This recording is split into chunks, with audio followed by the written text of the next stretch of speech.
I'm Jennifer Hayashi, and I'm a designer and art director. In this lesson, you've learned a little bit about me and my journey. I'm originally from Glasgow, Scotland, and growing up, I was obsessed with computer games, especially ones like Sonic the Hedgehog, Final Fantasy, and also Grand Theft Auto. Final Fantasy was actually the game that showed me graphics and kind of got me into doing design. It was actually computer games that got me going to university because I was so obsessed with the graphics and I really wanted to learn how to make them. So I went to uni in Dundee, a place called Abertay University, and studied computer arts. But whilst I was there, I got the opportunity to learn Japanese, which is obviously where computer games come from. And I went to Japan on a gap year and loved it. So when I went to Japan, my love for design and art just really grew.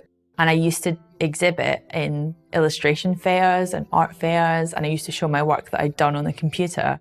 And this really grew my interest in design.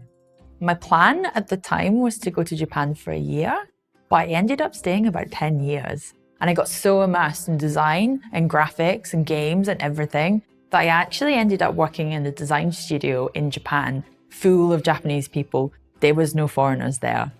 I actually ended up working at an agency called Choreo, and I started there as a junior designer. And it was the first time I realized I could do design as an actual job. Nobody had told me this before. I thought, wow, this is amazing. I can learn and I can draw and I can design and learn about typography. And I learned everything I knew from those first few years when I was working at Choreo. It was really exciting to be able to design and be paid for it.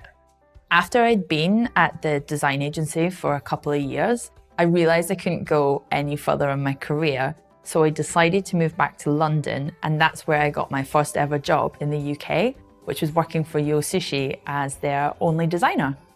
As I was the only designer that was working in-house at Yo Sushi, I got to experience things that I've never been able to experience in my life. I got to design uniforms, I got to help design the actual restaurants, I got to do the menus, and this is where I got to try and do some social media as well, because they had a social media channel. And this is kind of what got me into social media design, was thinking up the campaigns and the videos and the art direction for social media. I'm naturally a very colorful person. I love using color in all of my work. So working at Yo Sushi was a dream because they had lots of different colored plates and I could bring that color and humor into my work. It's a big part of my life and it should be a big part of my design as well. Whilst I was working at Yo Sushi, I started to do my own personal projects and I started to hustle on the side, which meant that I started to work with different brands, ones like Unilever with Impulse, also MAC Cosmetics and Refinery 29, which was really fun. From these powerful collaborations, and don't worry, I'm going to talk about collaboration in the lessons down the line, I managed to end up working with some of the biggest global brands. I ended up doing the social media design for Netflix UK, which was a dream come true. And then now I work on things like Lidl and Audi and Westfield. Although I work with some really big global brands, there's a lot of things that go on in the background. Because I do hustle in my free time, I have to wear a lot of hats. So there's the project management, there's also the accounts, there's also the liaison with the client. All of this goes into my daily work before I've even started my design. There was one part of my career where I was between jobs and it was really dicey and I didn't know what to do. So reaching out to the collaborators that I'd had so far really helped me here, and it actually led on to other jobs too. When I came to London, I actually had to start my career again. I didn't know anybody, I didn't have any friends in London. I had to really build myself up completely from scratch. So it was really great to go to events, collaborate with people, join them on LinkedIn, on Instagram, and find out more about the community I was in. But I basically had to start from scratch. So I was in the same point as you perhaps, where you don't know what you're doing, but you can learn all of these things with everything at your fingertips. Being a designer isn't just all about the really good briefs. Sometimes there are days where you're really frustrated and you have to just, cut out things and put them in Photoshop, maybe change the color of things.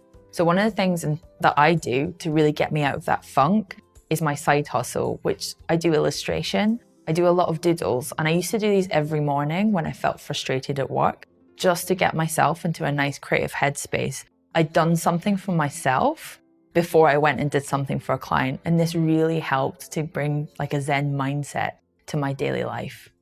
If I was to start my journey again in London, I would give myself a few bits of advice. One would be always have a positive attitude. You might be the most talented designer in the world, but if your attitude sucks, you're not going to go anywhere. Always be humble, always treat people respectively, always be looking at, in 5 years, if I met this person, will they have a good vision of me? Will they remember me in a good way? Or will they think that I was really mean? Just remember, you don't know where you're going to meet your clients down the line or the people you work with. So just be nice. Just remember to take care of yourself. Don't run on empty. You want to give yourself some creativity inside. Go get the influences, be a sponge, absorb everything. You're going to use it in your practice. When I first came to London, I had 300 job applications and only 1 interview. I had so much rejection, but it didn't stop me. Always carry forward. And even if you're rejected, it's fine. It becomes part of character building. You're going to get so much rejection in your life. It's how you deal with that, is how you're going to shape your personality, how you're going to shape your work, and how you're going to define your career. It's okay to be rejected. Use that as a learning experience and go forward. If you believe it's worth it, it's worth it. So follow your gut and just go for it. In the next lesson, I will introduce you to the things and people that have inspired me.